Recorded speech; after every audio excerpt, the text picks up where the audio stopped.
Have you ever had the experience of knowing exactly what's happening and still being unable to stop it? Like you understand the trigger, you understand the pattern, you know why you're reacting, and yet the reaction still takes over. Why? Well, that is what we're going to be exploring today. Because for years, something didn't make sense to me. I understood my patterns and triggers, and I understood why I reacted the way I did. So, why was it still so difficult to stay connected to myself when relationships got hard? Why did all of that awareness become so difficult to access during emotional pressure? I know many women who ask a similar question, and they've done therapy, read the books, explored spirituality, and usually studied attachment theory. They really understand themselves deeply. And yet, during certain moments, like a difficult conversation or a misunderstanding or some change in tone, or they still lose access to themselves.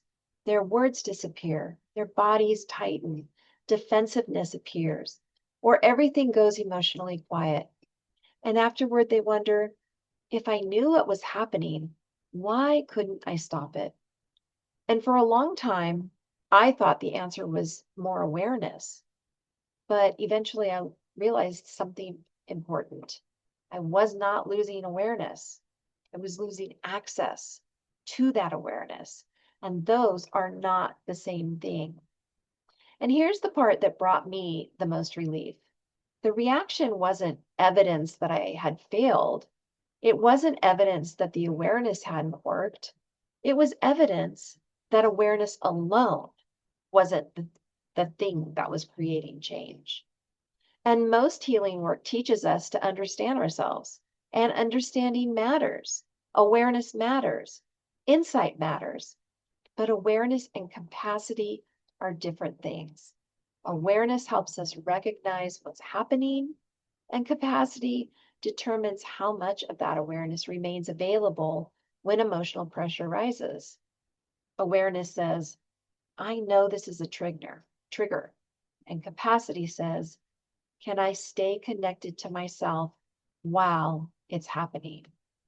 Awareness says, I understand this pattern. But capacity says, can I remain present enough to choose a different response? And that's a very different skill. And it's the reason so many women become frustrated because they keep trying to solve a capacity problem with more awareness. The nervous system doesn't learn primarily through insight, it learns through experience, through repetition, through moments of staying, through gradually increasing how much of yourself remains available during the activation. This is why healing isn't simply about understanding yourself. It's about building the capacity required for that understanding to remain accessible when it matters the most. Because awareness without capacity collapses under pressure. And once I began to understand that, I stopped trying to become more aware and I started learning how to stay. And I can tell you that that really changed my life. In the next video, we're going to explore something that confuses many sensitive women.